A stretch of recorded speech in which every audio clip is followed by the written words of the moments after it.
মানুষ বড়ই স্বার্থপর রে, বড়ই স্বার্থপর।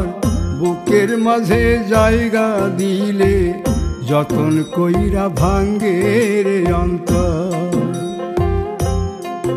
মানুষ বড়ই স্বার্থপর রে, বড়ই স্বার্থপর।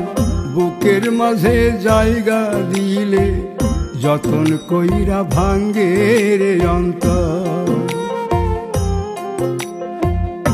অচিনা এক জংলা পাখি যতন কইরা বুকে রাখছি, বুকের পাজর ভাঙ্গা সে যে সাজায় অন্যের ঘর রে, সাজায় অন্যের ঘর। মানুষ বড়ই স্বার্থপর রে, বড়ই স্বার্থপর।